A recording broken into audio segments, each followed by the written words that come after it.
July 24th, year 2000, and we are here at the farm with Ben and Stephanie, Gran and Granddad. We're going to ask, and Margot, and we're going to ask a few questions about their upbringing and childhood, Gran and Granddad. So, Stephanie's going to ask the first question, because it is tea time after all. What kind of food did you eat when you were a kid? At tea? No, just when you were eating breakfast or lunch. Well, we had porridge quite often, which I didn't care for. It was too hot. And we had toast. And let's see, and for lunches we probably had cheese and crackers. Really? Yeah. Or we had sandwiches. What kind? Egg. We'd never had tuna fish.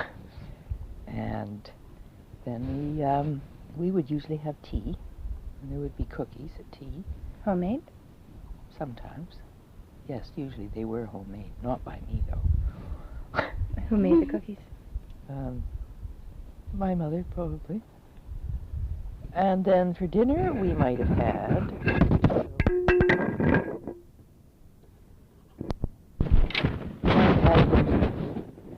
and boiled potatoes or baked potatoes. And we would usually have that, carrots or some vegetable. And sometimes we would have ice cream. Or I know once we used to have a dessert which was called Dirty Ottawa. And it was made because the colors of the Ottawa football team were brown and white. And it was made with Oreo cookies, which were formed into a log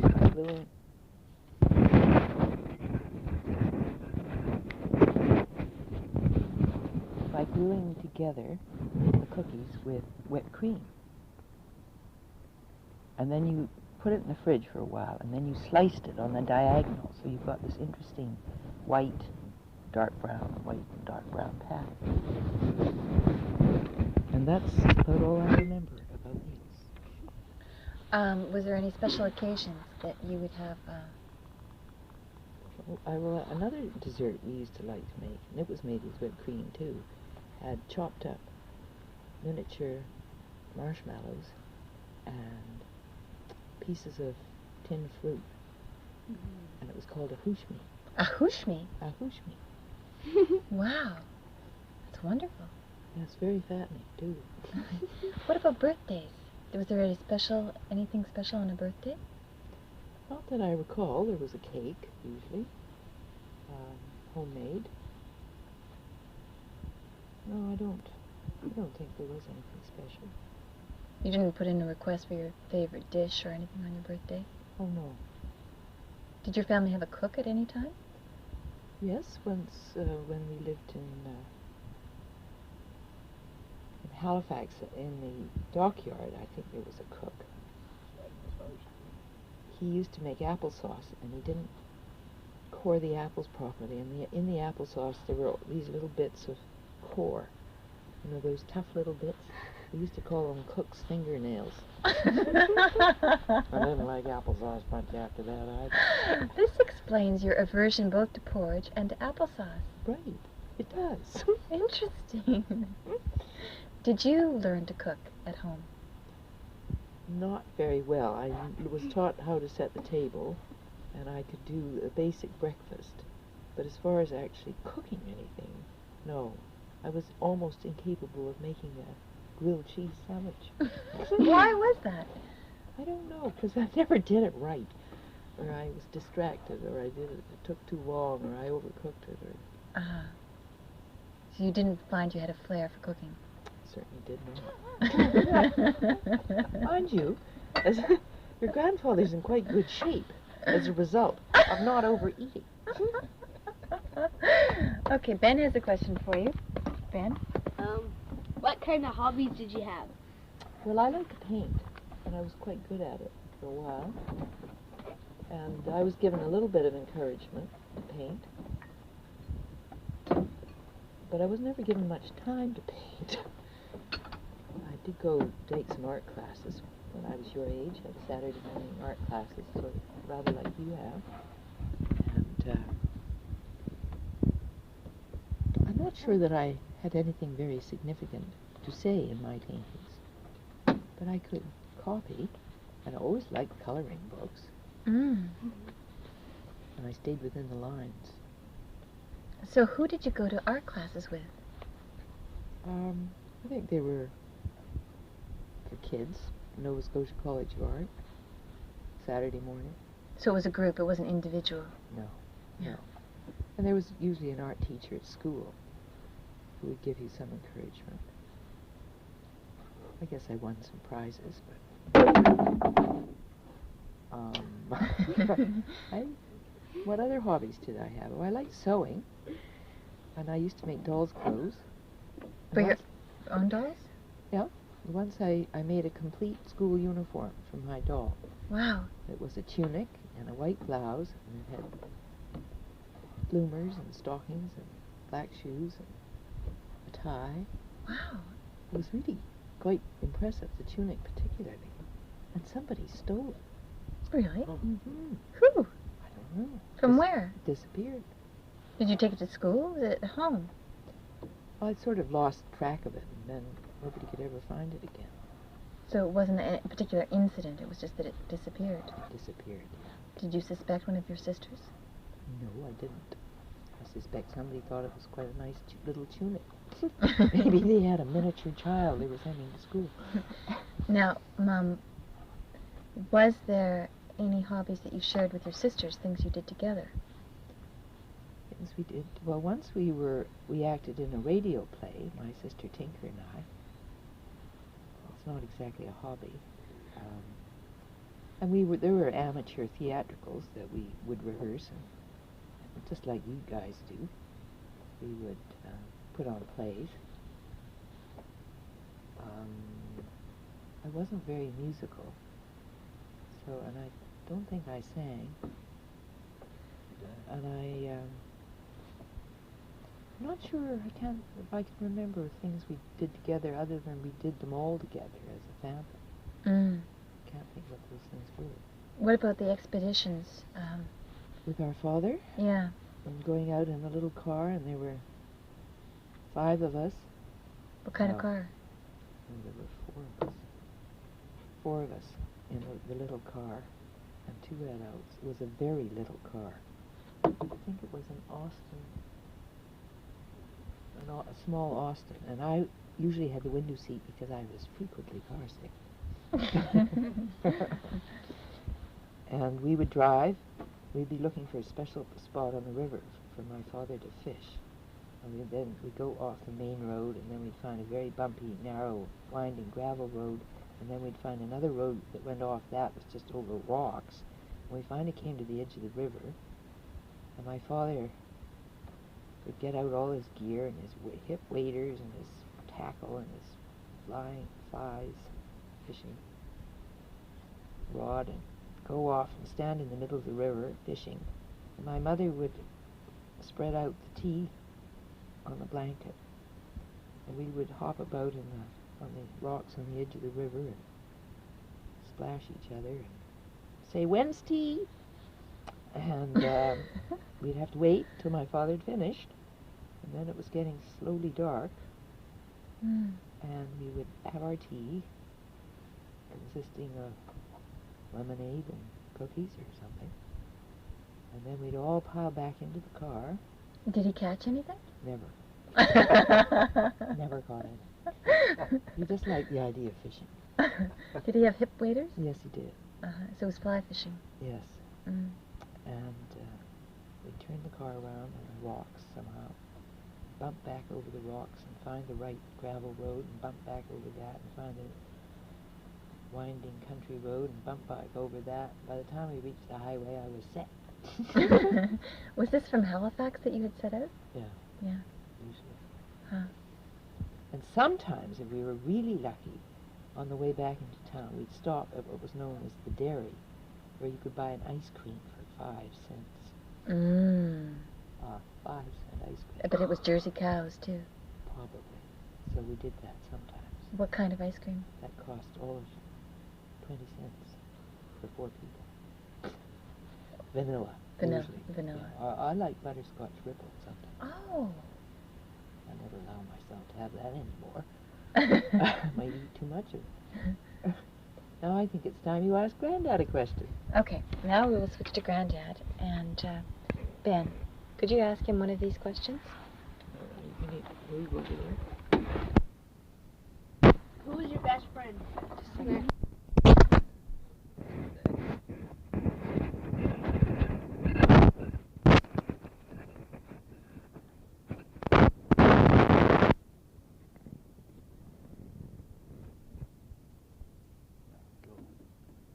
Who was your best friend?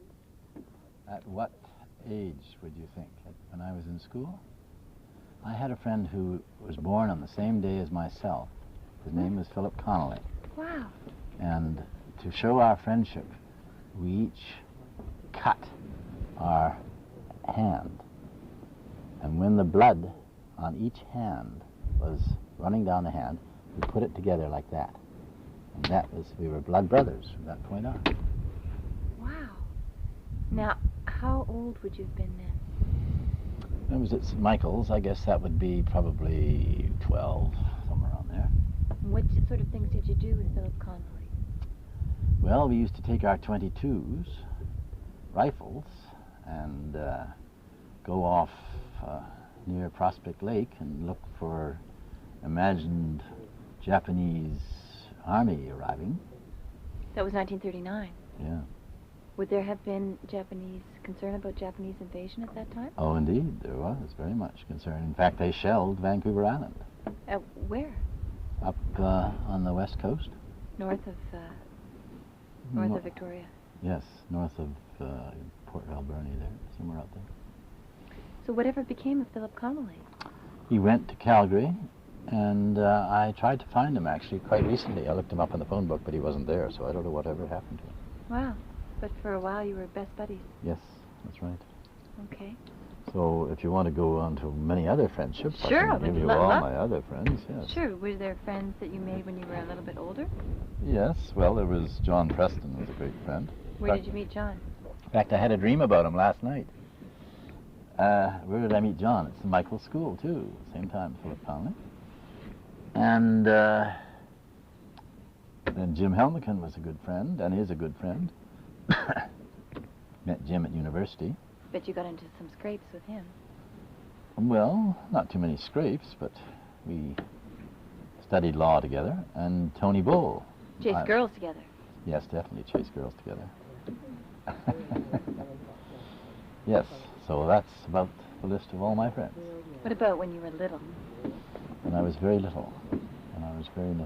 Did I have friends? Oh, I'm sure I did, but I can't remember them particularly. Mm-hmm. No, I think school was the place where I met my friends. Okay. So we were wondering when you learned to drive and who taught you. Well, that's a very good question. We had a 1939 Willys car. And I do remember driving it up the driveway of a place that friends of ours had out at Gordon Head in Victoria. Who taught me? Good question. Harry? No, I don't think so. Did Harry drive? Oh, yes. Oh, yes. I remember picking him up from work once in downtown Victoria and driving up the road, and we almost had an accident, but I saw the reflection of the car lights on something and stopped the car in time while the other car would have run into us. Wow. So did I learn to drive? Well, I don't know. what was the first car that you drove? That Willys, I suppose. And then after that? Whatever the family had. In fact, I have to admit that my mother often had tea parties. And her friends would come and park their cars there in the driveway. Ben, you gotta listen to this. And these friends would leave their keys to the cars in their pockets. And while they were having tea with my mother, I would go out with the keys, get into the car, drive around the uplands in Victoria, drive back again and leave the car where it was. How old were you? At what age? Oh, probably 16 or so. What kind of cars were they driving? Oh, Fancy? not particularly fancy, but, 1940 machine, so it must have been, let's see, yeah, that's right. Yes, did that a few times. Never got caught. Wow, you were lucky. How old would you have gotten a driver's license at 16? Did I have a driver's license then? I think I did. Mhm. Yes, I did, yes. So what was the first driving adventure you went on? First driving adventure. Well, 4 of us acquired a 1923 Hupmobile. It's not good for the tape if you talk while we're taping. And acquired this 1923. Actually, Richardson. United.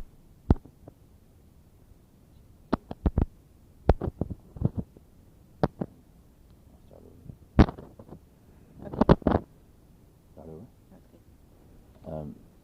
He wanted to take this car of his, 1923 Hupmobile, down to the United States, and this was in 1940, I guess, somewhere around there. So it was an ancient old vehicle. So we put our camp gear on the running boards, and the front wheels were twice as large as the rear wheels. And we carried an extra 4 wheels with tires on them for flats, and it had a canvas cover. And we set off, the 4 of us, to go to Mexico. John Preston, Harvey Richardson, myself, and Les Pritchett. Les Pritchett ended up working for Boeing. But anyway, we drove down over the roads, and at one point, my mother, before we left, was a little worried about us going, said, "Now, I want you to take candles." And we said, "What, candles?" "Yes, take candles." So we took candles. And one time we had a flat tire on the main road. And the main road consisted of a narrow 2-lane road. Whereabouts were you? In California, I think. And we were going uphill, and the tire became flat. It was dusk, getting dark. And the traffic, all the north-south traffic on the major highway, although the major highway was just like a Tasman road, only paved. And our car was stuck right there in the lane. So we whipped out the candles and put the candle on the rear tail light, which was sitting up like this on the back of the car, and lit it so that the cars coming up could see us on the road by the candle. And we, to change this, we jacked up the car, and we were changing it, and it fell off the jack in the ground. Oh, nobody was underneath, though. Nobody was underneath at that point. And so we then went to ask for help to a nearby house, and the fellow came out, and he crawled underneath the car while we jacked it up. Oh, gosh. And his neck was at risk there, but not ours. Anyway, we got it fixed and drove off. But thanks to my mother, we had a light to protect us. Meanwhile, while he's on there, you see, these cars would come charging up the hill. They'd see the candle, and they'd whip out and go around the car. Meanwhile, this fellow was sitting underneath the car. That was a bit risky. Another time, I'm up at the top of the mountain. We're driving over the mountains, and somebody says, "Well, let's save some gasoline. Coast down the hill." So this car starts to go down the hill faster and faster and faster. I'm driving. They recognized who was the best driver, by the way, me. And the car got faster and faster. It went down. And they were all getting a little worried, me too, at the wheel. But finally, by revving the engine and so on, I was able to get it back into gear, and we managed to slow down without killing anybody. That was, The brakes didn't work? brakes wouldn't slow that thing down. No, they're mechanical brakes that, sort of, it's like putting 2 hands together, and they weren't very effective. So that's why you had to get back into gear. Another time, we're in Hollywood. We're driving around Hollywood, Los Angeles, and Les Pritchett is driving. And we're talking about going to the radio station so that we can get the publicity of our visit there and maybe get some money or some prize or something. So Les Pritchett is driving the car, and he's talking to us, sort of arguing over the top of his shoulder, and he bangs into the back of a bus. Didn't do the bus any harm, although the bus driver got out and looked at us. We got back in the car again and started to drive off and discovered the car wouldn't turn right because when he hit the bus, he'd broken the spring and the car would only turn left at that point. So we're driving through downtown Los Angeles, and there's the policeman directing traffic. They don't have traffic lights. They had policemen standing out there in the middle. And he sees us coming, and he goes like this. Because the car had these great big wheels in front and stuff all over it. You know, it was really a weird-looking machine. But finally, we did turn left. And we had been staying at a friend of John Preston's in Beverly Hills, California, the fancy place. And he was very happy to see us go. But we had to return to his place. So he wasn't very happy to see us come back. So we returned to his place, took the broken spring out, went to a junkyard, found another spring, took it back, put it in the car, and got the thing rolling again. Was one of you a mechanic? No. But you just figured it out. We just figured it out, that's right. Cars must have been a lot simpler in those days. Indeed they were, yes. We had to do a certain amount of, took a hammering to make it fit together and that sort of thing. Did you ever get to California? Oh yes, we got to Mexico. We actually got to the edge. We didn't go across the border, but we got to Tijuana right at the edge. So you didn't go cross over? No. Another event. Do you want to hear any more? Yes, yes. Before I went down there, I had been at Elk Lake and had met this very pretty girl, very pretty blonde girl who was from a spot on the California coast. And I'm trying to think of what the name of it was. So I decided, and I got her address where she was staying. Actually, I guess it was Santa Monica. And I phoned Santa Monica to see whether she was there when we were traveling through. And we were four grimy-looking weirdos at the time. But the gal at her home said, no, she's down on the shore at some spot, and gave me how to get there. So I said to the fellows, come on, fellows, we'll go and visit my girlfriend, some friend. Anyway, we found the place, and I was wearing my shoes. This is, Swift, California, and they're all Swift on the beach. And I'm wearing my black Oxfords. And baggy gray flannels. And, I was a mess. But anyway, I found her on the beach. And wow. Was she glad to see you? Not really, no. Bohunk Canadian. Yes, that's right. I had a few minutes chat, and then I decided that perhaps we might as well go on. There was not much future here. No. So anyway, we got back safely. And how old were you when you made that trip? That would be, I guess I'd be about 16, 17, something like that. 16, I guess. Really? You were all that young? Yeah, 16 or 17, maybe 17. Wow. Were you in university then? No, I don't think so. Yeah, probably Victoria College, probably. That was very young to make such a journey. Or Oak Bay High. No, I think it was Oak Bay High. I think it was after we graduated from Oak Bay High.